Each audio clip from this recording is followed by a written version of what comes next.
Кто бы мог подумать, что в то время как мы все забыли о таком явлении, как кроссплей в eFootball, он вновь напомнит о себе и в лишний раз намекнет на то, что, возможно, он скоро появится в игре. Как бы то ни было, с последним обновлением в игре появились новые упоминания кроссплея, что он из себя может представлять и как именно будет выглядеть в eFootball. Обо всем этом и не только поговорим в рамках сегодняшнего видеоролика. Как и всегда, устраивайтесь поудобнее, поддерживайте это видео своими большими пальцами вверх и подписывайтесь на канал, если находитесь здесь впервые. Все мы с вами знаем, что если копить монеты в eFootball, то все равно не удастся выявить желаемого эпика. А поэтому, если вам необходимо приобрести монеты для eFootball Mobile, то вам на PlayRock. PlayRock — это маркетплейс товаров и услуг. Помимо приобретения желаемого товара, вы также можете предложить свои товары и услуги. Приобрести любой интересующий вас товар можно быстро и, самое главное, легко. Выбираем удобный способ и оплачиваем в пару кликов. Все происходит быстро и, самое главное, безопасно. Помимо всего прочего, на PlayRock постоянно проходят розыгрыши, поэтому переходите по ссылке и закупайтесь по лучшим ценам.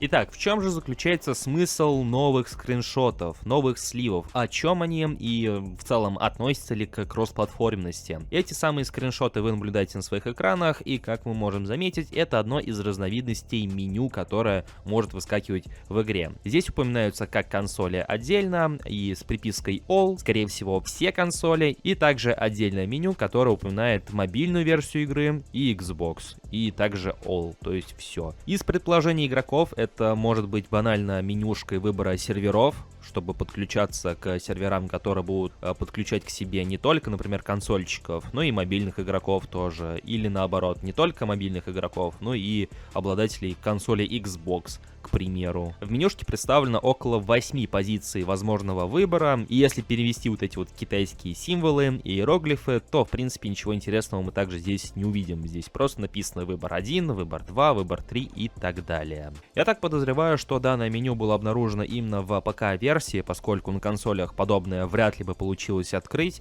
в то время как на мобильных устройствах скриншоты бы выглядели несколько иначе. Здесь же скриншоты, побольше и, по-моему, дизайн немножко отличается, поэтому есть подозрение, что это именно ПК-версия игры. Также в качестве еще одного аргумента в пользу кроссплатформенности некоторые приводят следующий скриншот, в котором упоминается, что в Xbox-овской версии eFootball упоминается кроссплатформенность. Однако никто не уточняет, откуда этот скриншот, что на себя представляет и какой в целом у него смысл. А все очень просто. Это скриншот страницы eFootball в Xbox-овском магазине. И если вы зайдете на сайт Xbox, где представлены игры для этой платформы, банально то же самый Microsoft Store, грубо говоря, и зайдете на страничку с eFootball, в принципе, вы сможете ознакомиться с категориями, которые относят эту игру. А именно локальный мультиплеер, онлайн-кооп, синглплеер, оптимизированная для Xbox и так далее. И как раз таки здесь мы можем заметить упоминание кроссплея, а именно Xbox Cross-Platform Multiplayer и Xbox Cross-Platform Co-op. Как раз таки вот эти вот категории, эти так называемые теги, если их можно так назвать, именно и приводят в качестве аргумента в пользу потенциальной кроссплатформенности в самой eFootball. С одной стороны, это и вправду может к этому относиться, но с другой стороны, как бы неофициальный кроссплатформинг в игре все же есть, о котором я неоднократно уже упоминал. А именно, Xbox-овские игроки могут спокойно играть с ПК-пользователями, которые скачали версию игры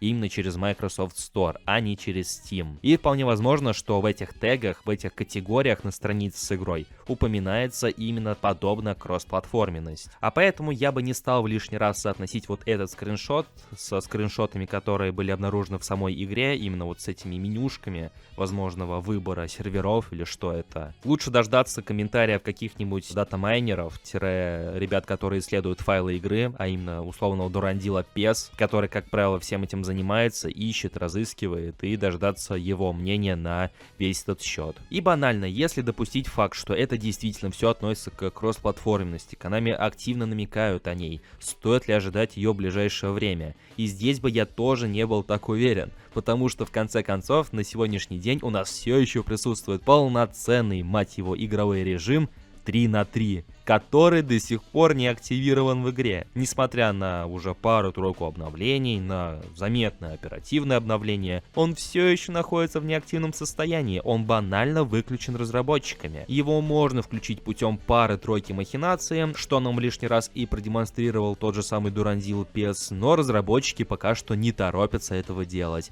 А поэтому говорить о полноценной кроссплатформенности, играх между разными платформами, когда Konami не могут опубликовать уже готовый контент, ну даже и не знаю, если честно. Как и всегда, ваше мнение я буду ждать в комментариях под этим роликом. Также не забывайте поддерживать его своими большими пальцами вверх, наши соцсети своей подпиской, точно так же, как и этот канал. Всем спасибо за просмотр, всем удачи и услышимся уже очень и очень скоро.